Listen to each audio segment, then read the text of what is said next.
구호 준비. 얍.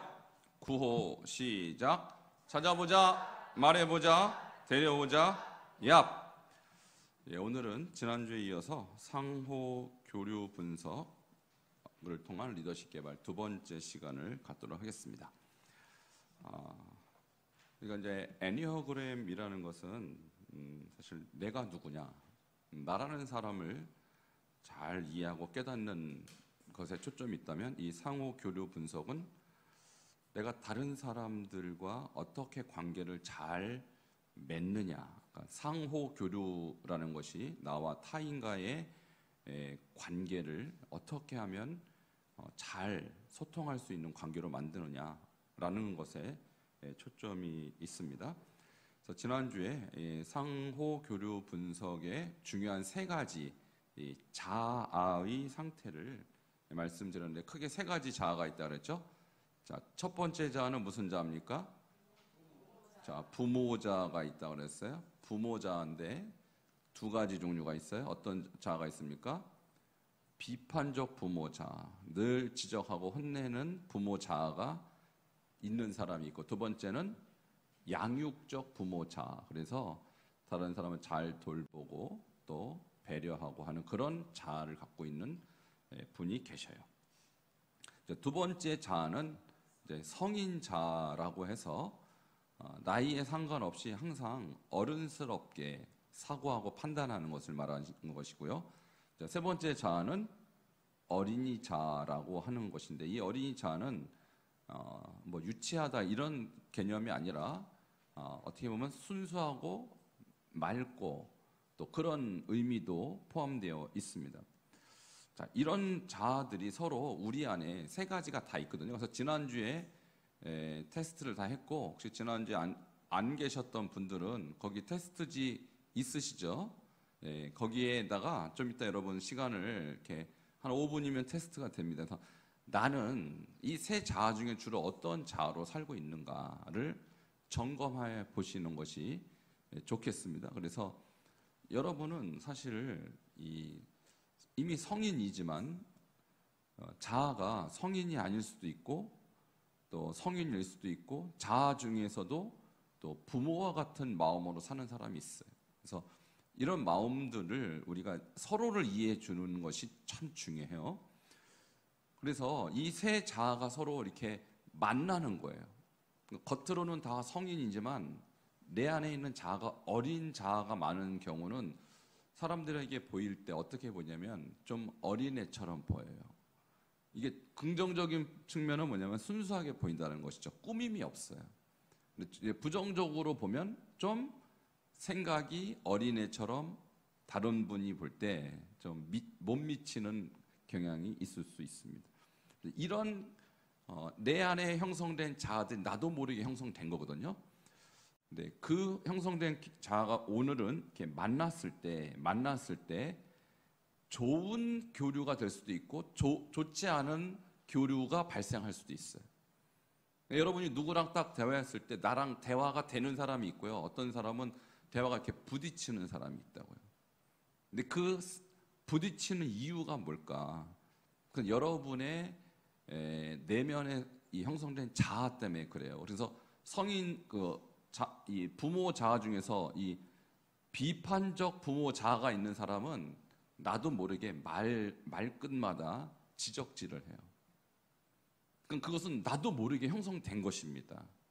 그러니까 여러분의 잘못이라기보다는 여러분이 그것을 알고 계셔야 돼요. 그러니까 내가 순수하게 대화를 하다가 자꾸 지적질하면 사람들이 어떻게 될까요? 싫어합니다. 그럼 그 사실을 내가 알고 있어야 된다는 거예요. 내가 그러면 고쳐야겠구나, 이것을 자꾸 발견하시라는 거예요. 그 어린이 자아 중에서도 이제 긍정적인 어린이 자아는 다른 사람에게 아주 해맑은 그런 모습으로 비춰지는 어린이 자아는 좋은 거예요. 그런데 유치한 어린이 자아가 있어요. 너무 유치하게 행동하는 어린이 자아는 사람들에게 상당한 스트레스를 줍니다. 소통이 안 되는 거예요, 한마디로. 이런 내 안에 형성된 자아를 나도 모르게 되어 왔기 때문에 빨리 발견하는 것이 좋다는 것입니다. 근데 성인 자아도 좋아요. 성인자가 제일 사실은 우리 이 상호 교류 분석에서 추구하는 자아입니다. 어른스럽게 이성적으로 논리적으로 생각하고 판단하고 대화하라라는 거예요. 자, 그것은 좋지만 내가 나이가 예를 들어서 10살인데 성인자가 너무 높으면 어떻게 될까요? 징그럽겠죠. 어린애는 어린애 다 와야 돼요. 그럼 내가 20대라고 20대. 그러면 이미 성인이 된 건 맞아요. 그렇지만 부모에게도 내가 성인자로 대하면 될까요? 부모에게 너무 부모를 가르치는 그런 투에 말하면 또 안 되는 거거든요. 그러니까 상대방에 따라 내 자아를 활용을 할 수 있어야 돼. 내 안에 있는 어린이 자아도 쓰고 내 안에 있는 성인 자아도 쓰고 또 내 안에 있는 부모 자아도 쓰고 내가 돌봐야 될 사람이 있다면 부모 자아를 써야 된다고요. 그러니까 이런 내 안의 자아들을 자꾸 인식하고 깨닫고 내가 이런 자아들로 자꾸 쉽게 바꿀 수 있는 게 이게 유연성입니다. 근데 이런 유연성이 없는 사람은 그냥 꾸준하게 크리티컬 그 페어런스로 가는 거예요. 비판적 부모가 되는 거예요. 그러면 주변에 있는 사람이 다 피곤합니다, 여러분. 그러니까 이런 것들을 우리가 알고 있어라. 내가 누군가를 알고 그리고 상대방도 이런 분들은 첫 보면 이건 비교적 쉽게 나오거든요. 그러니까 어린애 같은 사람은 어쩔 수 없이 어린애가 티가 나잖아요. 이제 이런 사람을 대할 때 유치하다고 피하거나 유치하다고 그 사람 무시하면 안 돼요. 그분에게 있는 순수성은 좋게 보셔야 돼요. 좋게 보고 다만 좀 유치하게 느껴지는 부분에 대해서는 이해해줘라. 그것이 교류에 있어서 기술이라는 거, 기술. 그래서 유치해서 더 이상 상대 못하겠다기보다는 순수해서 좋다 이렇게 받아들이는 거. 순수해서 좋다. 자, 그러면 이 세 자아가 나에게도 있고 타인에게도 있는데, 자, 세 자아가 서로 교류를 합니다. 지금 교류하는데 좋은 교류가 있고 좋지 않은 교류가 있을 수 있다. 자, 좋은 교류는 뭘까? 그것이 첫 번째 의사소통의 유형을 우리가 한번 보도록 하겠습니다. 첫 번째 교류는 상보적 교류라고 합니다.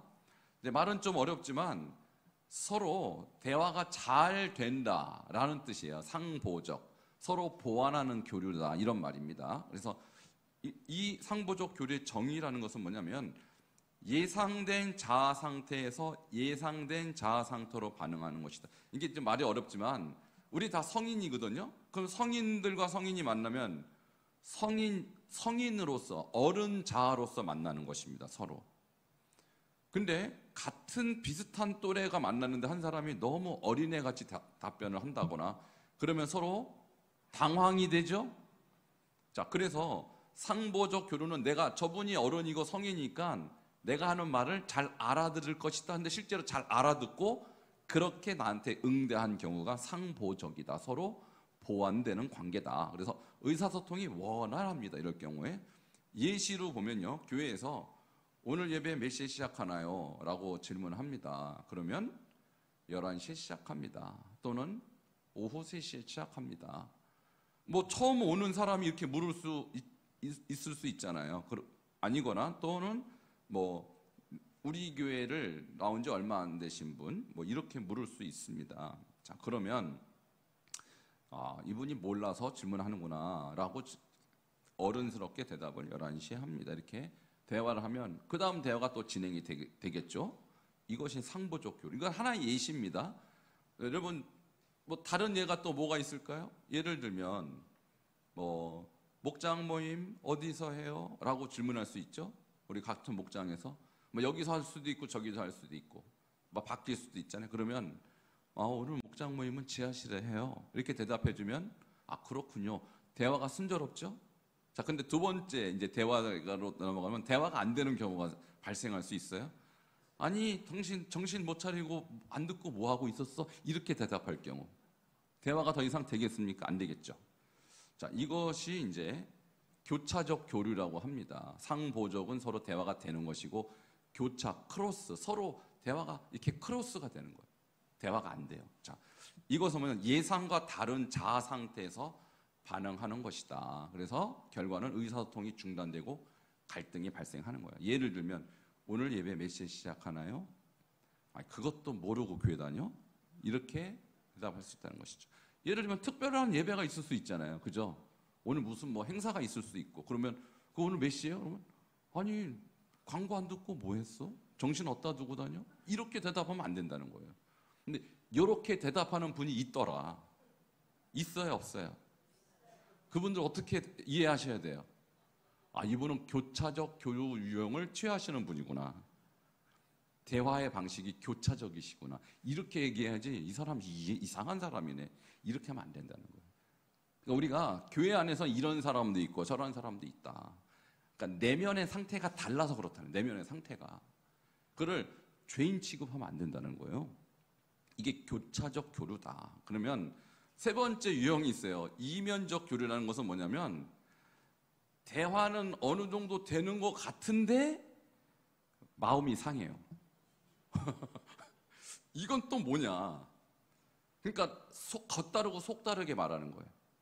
대답은 예스라고 해놓고 이 사람의 마음은 노예예요. 이해되시죠?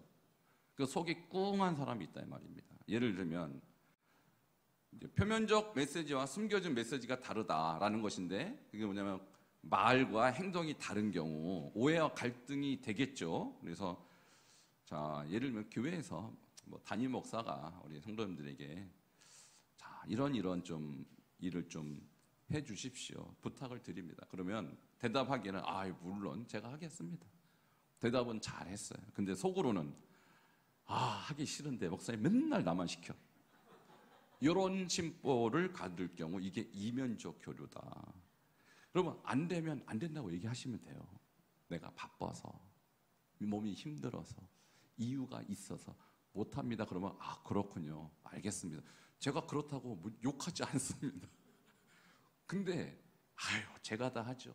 문제 없습니다. 그렇게 해놓고 속으로는 아 정말 지겹다 지겹 이렇게 생각하면 표정으로는 어느 정도 그렇게 다 나오거든요. 또 그러니까 이렇게 교류하시면 안 된다는 거예요. 솔직할 필요가 있다. 항상 이게 세 가지 종류가 있습니다. 자 상보적 교류가 있고 그 다음에 교차적 교류가 이거 안 좋은 겁니다. 교차적 교류. 그 다음에 세 번째가 이면적 교류. 이거 제일 안 좋은 거예요. 이면적 교류가. 그러니까 예스면 예스고 노면 노다. 그러니까 이거 하면 할수록 여러분이 나의 의사소통 그 유형을 보셔야 돼요. 이 이면적 교류하는 분들이 많습니다. 속은 아닌데 겉으로만 그렇게 대답하는 경우가 많이 있습니다. 뭐 저도 그럴 때가 있어요. 저도. 그러니까 누구 특정 유형이 그렇다기보다는 우리가 그럴 때가 있다. 근데 이런 교류 방식은 좋은 교류가 아니라는 사실을 알고 계셔야 됩니다. 자, 세 가지를 요약해 보면 이렇습니다. 상보적 교류란 예상된 자아 상태 간의 소통이고요. 원활한 의사소통이 지속이 됩니다. 이것은 사실 성인 자아끼리 만났을 때 이러한 대화가 계속되는 거예요. 그 다음에 교차적 교류라는 것은 사실 나는 성인 자아로 대답했는데 받는 사람은 어린이 자아로 반응할 경우 당황할 수 있겠죠. 예상과 다른 자아 상태에서 반응하죠. 이렇게 되면 의사소통이 안 돼요. 대화가 중단됩니다. 그리고 갈등이 발생하죠. 그다음에 이면적 교류라는 것은 표면적으로 대답한 것과 실제 마음 상태나 행동이 다를 경우. 그래서 오늘 뭐 예를 들면 오늘 행사에 뭘 좀 맡아주세요. 그래서 아 예, 제가 다 하겠습니다. 근데 나타나지 않는 거예요. 왜 안 나타났을까요? 하기 싫으니까. 표면적으로는 예스. 실제적으로는 아닌 거예요. 자, 이렇게 해서 행사를 빵꾸 내면 안 됩니다. 그래서 못하면 못한다 그러면 다른 사람 할 수 있잖아요. 그죠? 그러니까 여러분의 소통 방식을 한번 생각해 보시라는 거예요. 이 세 가지 중에 한 가지를 유형으로 쓰는 사람이 있습니다. 이거 좋지 않죠. 그러니까 이면적 교류라든지 교차적 교류는 좋지 않은 거예요. 여러분께서 특별히 이면적 교류라는 것은요. 내가 어른으로서 그 사람에게 보일 수는 있죠. 어른으로서. 그러나 뒤에 가면 이 사람의 자아가 드러나는 거예요. 이 사람 자아는 어린이 자아구나. 어린이처럼 행동하니까. 네. 이런 부분을 한번 점검해 보시고요. 그리고 이런 유형의 사람을 만나거들랑 이제는 어떻게 하셔라? 당황하지 마시라. 당황하지 마시고 그런 자아를 갖고 있구나라고 이해해 주라는 거예요. 그래야 그 영혼도 살죠. 그죠? 자, 그럼 이렇게 교류 분석을 실제적으로 적용을 해보자면요. 세 가지 단계로 볼 수 있습니다. 자, 첫 번째 단계는 자신의 의사소통 패턴을 인식해야 돼요. 나는 어떤 유형인가? 나는 상보적 교류 방식인가? 교차적인가? 아니면 이면적인가? 세 가지 중에 여러분이 주로 쓰는 방식이 있습니다. 자, 두 번째, 상대방의 자아 상태를 관찰하셔야 돼요. 그래서 지난주에 이제 테스트를 다 해보니까 뭐 대체로 성인 자아가 많으셔요. 그러니까 여러분이 자아가 형성이 잘 돼 있는 거거든요. 근데 성인 자아 또 부모 자아, 어린이 자아가 사실 다 필요합니다. 어느 하나 불필요한 게 없어요. 그러니까 세 가지가 다 있으셔야 맞다고 저는 봐요. 자, 그런데 특별히 어린이 자아가 너무 특출나게 높다거나 또 크리티컬 그 페어런스 그 비판적 부모 자아가 너무 높다거나 그러면 상대방에게 여러분 민폐 끼칠 수 있거든요. 그런 것을 나도 알아야 되고 주변에 있는 사람들의 유형도 빨리 눈치를 채는 능력이 필요합니다. 그래서 상대방의 언어, 어조, 비언어적 신호를 통해 자아 상태를 파악하는 거예요. 그래서 나이는 성인이지만 저 사람이 성인이 아니구나라고 인식할 경우 그 사람에게 좀 관대하게 대해주셔야 돼요. 왜냐하면 그 사람이 잘못이 아닐 경우가 많아요. 그 자아라는 건 내가 형성한 것이 아닙니다. 환경이 만든 거예요, 거의. 그러니까 여러분의 잘못이 아니라고 볼 수 있어요. 그런 사람들은 어떻게 보면 그 피해자일 수도 있다는 거예요. 그걸 여러분이 이해해 주시고 받아들이는 그런 아량이 필요한 것이죠. 그 다음에 세 번째, 효과적인 반응을 선택하셔야 돼요. 무슨 얘기냐면 상대방이 너무 지나치게 어린이 자아가 강하다면 여러분도 조금 어른 자아나 부모 자아를 쓰기보다는 어린이 자아로 여러분을 바꿔주셔야 돼요. 그래야 상대방이 편안합니다. 그렇지 않으면 상종 못할 인간으로 여러분이 분류해버리는 거예요. 전혀 그 사람에게는 도움이 안 되는 것이죠. 그래서 우리가 이 교회라는 것은요, 별하별 사람이 다 있습니다.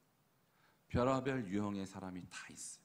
그러니까 교회에 우리 성도들이 한 사람 한 사람 인생 스토리가 다 다르고 그 스토리에서 형성된 자아가 다 독특하게 형성되어 있기 때문에 그것을 여러분이 다 이해할 수 없어요. 그러니까 우리는 어떻게 생각되면 어떤 자아든 우리 안에서 가족으로, 공동체로 받아들이겠다는 의지가 필요합니다. 자, 그렇게 해서 누구와도 내가 어린 자아를 만나면 어린애처럼 여러분을 좀 낮춰주셔야 돼요. 너무 유치해 하고 피하시면 안 돼요. 그리고 성인자가 좀 높으신 분, 여러분한테 성인자가 있기 때문에 그분에게 맞서서 조금 점잖게 대해주셔야 돼요. 자, 이런 어떤 내면의 상태를 내가 스스로 빨리빨리 전환하고 또 상대방에 맞추고, 여러분 이게 인격입니다. 이게 품성입니다. 그래서 우리가 신앙생활이라는 것이요, 두 가지 저는라고 봐요. 하나는 영적 생활, 영적 생활. 또 하나는 인성의 개발이에요. 그러니까 우리가 교회를 다니고 신앙생활 오랫동안 했는데 인격은 예나 지금이나 크게 차이가 없다면 과연 사람들에게 인정을 받을 수 있을까? 여러분 이 부분을 생각하셔야 돼요. 왜냐하면 교회 밖에 있는 사람은 여러분의 신앙에 대해서는 관심 없습니다. 여러분의 인격에 관심이 있어요. 저번에 예수를 믿더니 인품이 얼마나 바뀌었는가, 여기에 관심이 있어요. 그것을 세상 사람들은 예수를 잘 믿는다, 잘못 믿는다로 보는 것입니다. 저도 그렇게 생각해요. 여러분이 기도 시간이 늘었다, 잘한 거죠. 헌금도 열심히 한다, 그것도 저는 중요하다고 봅니다. 그러나 보통의 사람들의 눈에 비칠 때 여러분의 인성, 여러분의 성품, 여러분의 인격이 어떠한가는요, 이 교류 분석에서 나타나는 거예요. 그 상대방에 맞출 수 있는 아량, 상대방을 포용할 수 있는 그런 어떤 이 넓은 마음, 뭐 이런 것들이 바로 신앙과 직결되는 것입니다. 자, 그러면 이제 네 번째 주제로 넘어가면요, 인생 각본과 기독교적 정체성이라는 주제인데요. 여러분 각본이 뭔지 아시죠? 각본. 어떤 드라마를 하면요, 먼저 이 드라마 각본이 먼저 나옵니다. 그래서 배우들이 이 각본을 쫙 읽어보고 이런 내용이구나, 내가 이런 말을 하는구나 라고 스스로 그 각본대로 대화를 해야지, 각본이 아닌 얘기를 하면 드라마가 안 되겠죠. 마찬가지로 여러분은 여러분 나름대로의 인생 각본이 다 있습니다. 모르셨죠? 근데 이 인생 각본이라는 것이 무엇이냐 하면 이런 것입니다. 어린 시절에 부모나 중요한 타인의 메시지를 받아들여서 그것을 바탕으로 스스로가 무의식적으로 짠 인생 계획입니다. 이런 게 다 있어요? 있어요. 여러분, 우리 인생에서 의미 있는 세 부류의 사람이 있어요. 이게 의미 있는 타인이라고 하거든요. 첫 번째가 부모입니다. 부모랑은 뗄래야 뗄 수가 없잖아요. 두 번째가 교사. 나를 가르쳐준 선생님. 초중고 대 교회. 이런 나를 가르치는 선생님의 영향을 엄청나게 받습니다. 세 번째가 친구입니다. 이 친구를 좋은 친구 사귀면 인생이 확 달라질 수 있고요. 나쁜 친구 사귀면 또 악영향을 받죠. 이 사람들에게 나는 끊임없이 영향을 받아왔어요. 그 받은 영향의 결과가 현재 나라는 사람이에요. 그러니까 내가 그들을 통해서 배운 메시지가 있어요. 그 메시지를 나는 되뇌이고 살았습니다. 그리고 그 사람들을 통해서 배운 메시지가 나의 메시지가 됐어요. 그리고 그것이 나의 입버릇이 되고 나의 가치관이 됐어요. 그러니까 여러분이 교회에 오기 전에도 누군가로부터 끊임없이 여러분의 각본을 계속해서 받아들여 왔다는 거예요. 근데 그 각본대로 지금 가고 있어요, 여러분.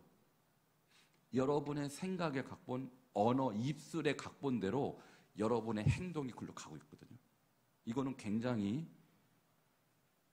무서운 얘기입니다. 내가 말한 대로 가는 거고 내가 생각한 대로 가는 거예요. 그러니까 이 각본을 여러분이 알고 계셔야 돼요. 내가 기록하고 있는 여러분의 각본이 뭔가. 이게 좋은 각본이면 상관이 없어요. 그대로 가시면 돼요. 근데 지금까지 여러분이 써온 각본이 만일 비극으로 끝난 각본이라면 어떻게 하실 거예요? 각본 중 희극이 있고 비극이 있거든요. 희극은 뭡니까? 해피엔딩, 좋게 끝나요. 근데 그 좋게 끝날지 안 끝날지는 지금 여러분의 말 속에 어느 정도 이 여러분의 끝이 어느 정도 반영이 되고 있습니다. 왜냐하면 각본은요 항상 여러분의 최종 결말을 향해 가고 있기 때문에. 자, 각본의 구성 요소를 볼까요? 초기 결정. 어린 시절에 이미 결정돼요. 이 각본이 무섭죠?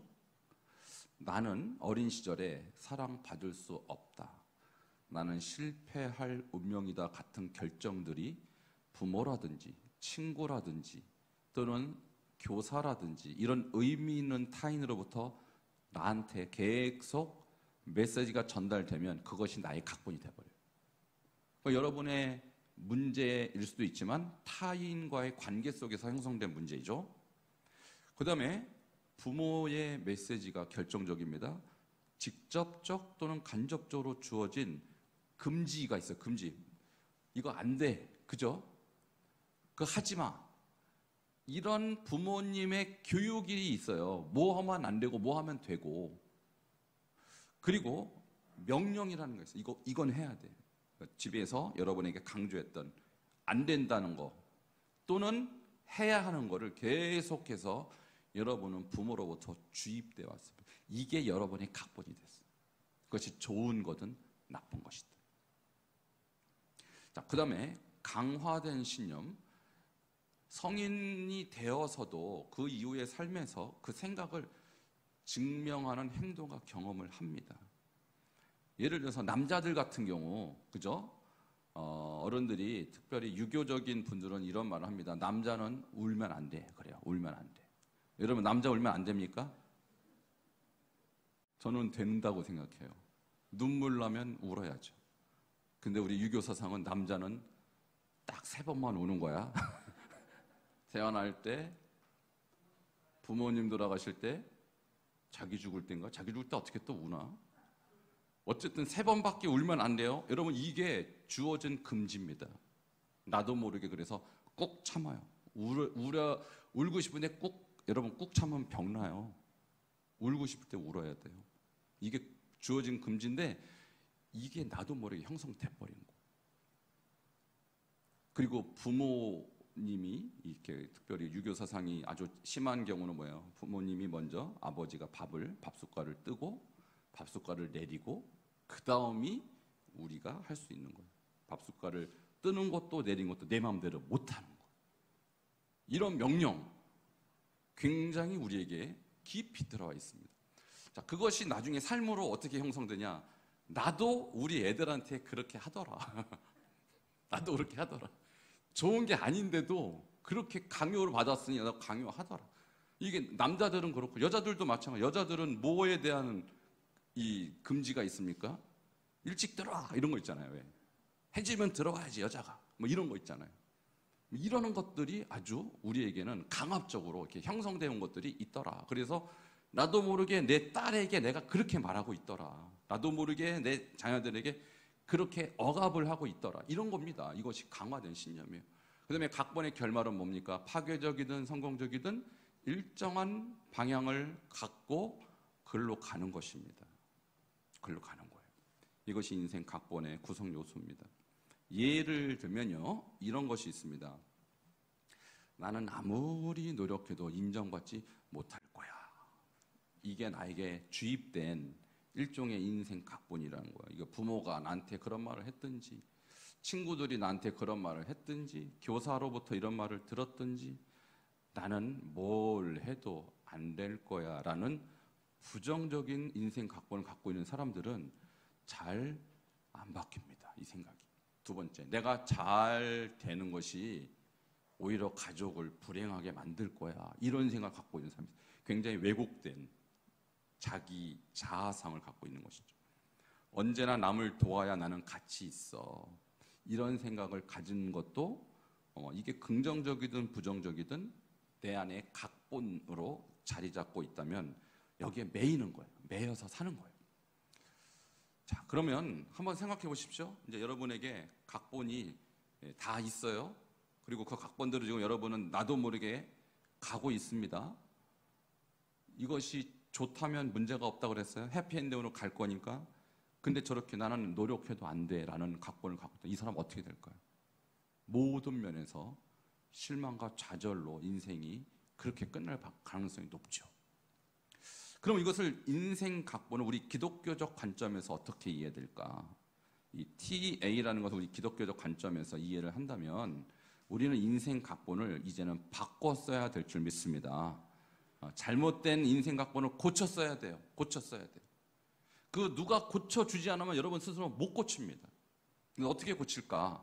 우리 기독교 세계관에서 볼 때 인생 각본은 타락한 인간의 본성과 세상 가치관, 거짓 메시지에 의해서 왜곡된 것입니다. 그래서 여러분이 지금 나는 안 될 거야. 나는 힘들어. 나는 뭘 해도 안 풀려. 라는 어떤 부정적인 자화상과 인생 각본을 갖고 있는 사람은 왜곡된 자화상을 갖고 있는 거예요. 그것은 하나님이 주신 것이 아니라는 것이죠. 자, 그래서 우리는 하나님 안에서 우리의 새로운 뉴 스크립트, 새로운 인생 각본을 주님으로부터 받아야 할 줄 믿습니다. 그 새로운 뉴 스크립트를 여러분 손에 쥐고 있고 그것을 쓰고 그것을 입으로 되뇌이고 그 방향으로 살아내야 우리가 예수를 제대로 믿는 거예요. 자, 인생 각본, 기독교적 관점에서 이해했을 때, 자, 첫 번째, 두 가지 각본이 있죠. 하나는 왜곡된 거, 하나는 새 인생 각본이었는데, 왜곡된 인생 각본이라는 것이 뭐냐? 죄의 결과로 아담 이후 모든 인간은 자기중심적이고 하나님과 단절된 방식으로 삶을 해석해 왔어요. 그래서 이렇게 생각해요. 나는 무가치하다. 내 인생은 실패할 거다. 등등의 거짓된 메시지로 거짓된 이 타락한 자아가 만든 것입니다. 자, 그 결과 어디로 갈까요? 사망의 길로 가는 각본을 스스로 쥐고 있는 것입니다. 자, 이에 반해서 복음 안에서 새로운 인생 각본을 받아든 사람은 어떤 각본을 갖고 있을까? 이런 각본입니다. 복음은 우리의 삶의 이야기를 다시 써주시는 하나님의 은혜입니다. 그저 내가 죽어서 천국 간다 이 개념으로 끝나는 것이 아니라 나의 삶을 새롭게 써나가는 뉴 스크립을 내가 받아드는 것이 복음을 믿는 거예요. 그래서 고린도후서 5장 17절에 보면 누구든지 그리스도 안에 있으면 새로운 피조물이라 이전 것은 지나갔으니 보라 새 것이 되었도다. 우리 같이 읽겠습니다. 시작. 누구든지 그리스도 안에 있으면 새로운 피조물이라 이전 것은 지나갔으니 보라 새 것이 되었도다. 아멘. 새 것이 되었어요. 그러니까 여러분의 생각도 여러분의 인생의 스크립트 각본도 새로 다시 쓰셔야 돼요. 왜? 새 것이 됐으니까. 과거에 여러분이 쥐고 있던 스크립트 갖다 불태워버리시고 새롭게 써나가셔야 돼요. 나에 대해서, 우리 가정에 대해서, 나의 미래에 대해서. 자, 하나님 우리를 자녀로, 상속자로, 목적 있는 존재로 부르셨습니다. 그래서 로마서 8장 15절에 보면 우리가 종의 영을 받지 아니하고 양자의 영을 받았다 이렇게 나와요. 그 종이란 거 뭡니까? 종은요, 시키는 거 외에는 할 줄도 모르고 시키는 거 외에는 생각도 없어요. 그러나 아들의 양자의 영은 뭡니까? 아버지의 마음을 아는 거예요. 자녀이면 상속자 곧 하나님의 상속자요. 그리스도와 함께 상속한 사람이에요. 그래서 뭐라고 하냐면 우리가 그와 함께 영광을 받기 위하여 고난도 함께 받아야 할 것이니라. 그럼 고난도 전에는 두려움의 대상이었지만 이제는 두려움의 대상이 아니라 영광의 상징으로 보자는 거예요. 이렇게 생각이 바뀝니다. 가치관이 바뀝니다. 그래서 고난이 올 때 전에는 자빠지고 넘어지고 실망하고, 근데 이제는 내가 하나님의 상속자로서 주님이 나를 새롭게 일구어 가시는 일종의 프로그램을 이렇게 받아들인다는 거예요. 그래서 요셉도 그 프로그램대로 하나님의 새로운 각본을 써나간 사람이고, 사도 바울도 그렇고 성경에 나온 승리자들은 다 새로운 각본대로 새롭게 살아간 사람들이. 그러니까 어떤 환난도 그들에게는 문제가 되지 않는 것입니다. 여러분, 이렇게 여러분이 새로운 각본을 오늘부터 써나가시기를 바랍니다. 자, 기독교적 적용을 이렇게 표로 만들자면 이렇게 쓸 수 있어요.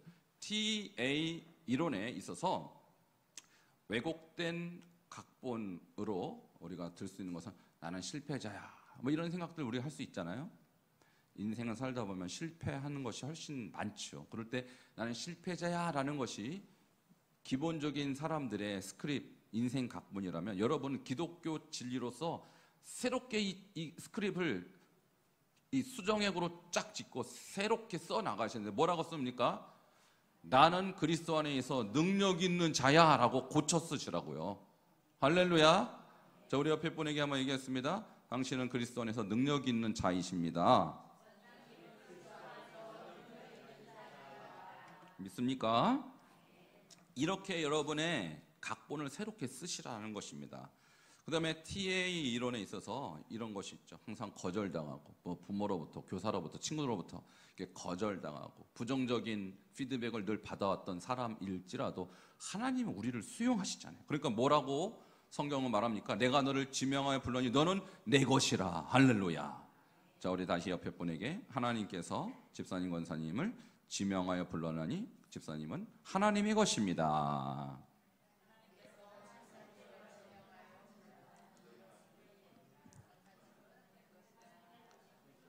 네, 잘하셨습니다. 그 다음에 TA 이론에 있어서 조건적 사랑의 각본을 갖고 있는 사람이 있어요.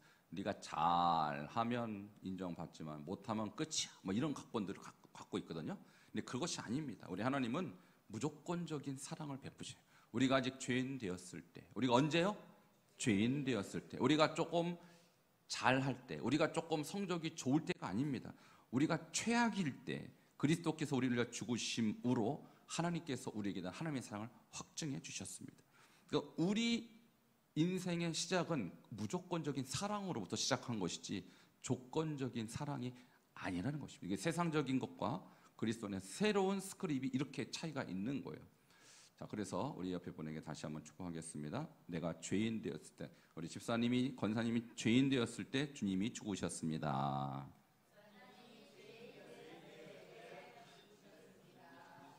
자, 네, 마지막입니다. 인생의 패배 결말. 이게 TA 이론에 있어서 실패자들이 갖고 있는 각본이 대부분 실패예요. 대부분 다 저렇게 우울해요. 예수 없이는 실패밖에 뭐가 있겠어요. 그러나 우리가 하나님 안에서 우리는 구속은 구원이죠. 그리고 승리라는 각본을 우리에게 주셨어요. 너희를 향한 나의 생각은 평안이요 장래에 소망을 주려는 것이다. 같이 읽겠습니다. 시작. 너희를 향한 나의 생각은 평안이요 장래에 소망을 주려는 것이라. 아멘. 우리 옆에 분에게 주님의 계획은 평안과 소망입니다. 네, 오늘 강의 내용은 여기까지 하고요. 이제 두 분씩 오늘 나의 각본, 내가 지금까지 갖고 있던 각본과 또 예수 그리스도께서 나에게 새로 주어주신 각본에 어떻게 차이가 있는가. 이미 각본이 바뀐 분은 어떻게 바뀌었다. 또는 오늘부로 난 이렇게 바꾸고 싶다. 이렇게 서로 대화를 한번 해보셔요. 근데 그 대화하는 분이 혹시 어린이 자아가 너무 높다든지 또는 너무 이 크리티컬 페어런스, 이 비판적 자아가 강하더라도 수용적인 태도로 서로 이렇게 해주시면 좋겠습니다. 자, 한번 대화를 나눠보시면 좋겠습니다. 그것들을 정리를 해서 나는 과거에 이런 문구들을 나의 입에서 되뇌이고 살았고 듣고 살았고 그것이 나라고 생각해 왔다라는 것을 정리를 한번 해보십시오. 이제 우리가 벌써 16강이거든요. 이제 강의로는 이제 끝났습니다. 강의로는 우리 지금까지 쭉 해왔던 게 애니어그램으로는 나라는 사람을 좀 더 심도 있게 분석을 한 것이고, 이 TA라는 것은 내가 누구와 대화를 할 때 나라는 사람이 하는 말이 왜 그런 말을 하는지가 원인을 분석을 한 거예요. 어릴 때부터 형성되어 온 자아가 그렇게 나를 만든 것이고, 그 자아에는 나만의 이 각본이 있어 왔구나. 근데 그것이 예수 믿기 전에 이 각본과 예수 믿은 후의 각본이 어떻게 다른가. 그것을 이제 정리하는 것이 이번 학기의 과제입니다. 그래서 다음 주에는 이제 총 마무리입니다. 총 마무리하는 시간을 갖되 여러분은 뭘 준비해 오시냐면 나의 인생 각본, 내 주제를 나의 인생 각본 이렇게 쓰시고 과거의 나의 인생 각본을 한번 먼저 써보세요. 예수 믿기 이전이죠. 또 예수님을 만나기 이전에 이전에 나의 각본은 어떤 각본을 내가 듣고 살았고 그것이 나라고 믿어왔고, 그리고 예수 믿고 나는 지금 어떤 각본을 내가 써 나가고 있다. 그 여러분이 말 속에 나와 있어요. 말 속에. 그리고 여러분의 어떤 이 삶의 패턴 속에 신앙생활 속에 그것이 다 이렇게 나와 있는 것입니다. 그리고 여러분의 기도 속에 나와 있고요. 이거를 쭉 한 페이지 정도로 A4 한 페이지 정도로 요약해서 정리하는 것이 이번 학기의 과제입니다. 이번 학기의 과제인데 이제 애니어그램을 통해서는 여러분이 내가 어떤 사람이었구나, 내가 타고난 기질도 여기에 굉장히 크게 영향을 미치거든요. 타고난 기질 플러스 영향, 부모의 영향, 스승의 영향 또는 친구들의 영향을 통해서 나라는 사람이 조성되어 왔기 때문에 나의 기질도 나의 각본에 큰 영향을 미칩니다. 그래서 나는 특별히 예를 들어 인류형이다 그러면 인류형에 맞는 각본을 가지고 살아왔는데 그것이 어떻게 바뀌었는지, 여러분의 삶 속에서 늘 써왔던 각본을 좀 그리스도 안에서 어떻게 바뀌었는지를 총 정리하는 것이 이번 학기의 이제 과제로 하겠습니다. 그래서 다음 주는 이제 총 정리하는 강의를 할 것이고요. 그 다음 주와 그 다음 주, 두 주에 걸쳐서 여러분의 인생 각본에 대해서 발표하고 이제 마무리하도록 그렇게 하겠습니다.